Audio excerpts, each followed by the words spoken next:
Ja už by som do toho nemal ani moc rozprávať, je to jasné. Chlapi sa nám tu objímajú jak ruskí vojaci, ktorí oslobodili v 45.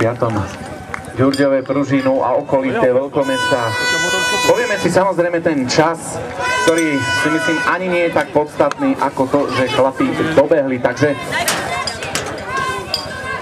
chalani sú naši, hovoria všetky tehotné ženy na druhej strane. Ľavý prúd 14,70, pravý 14,23, takže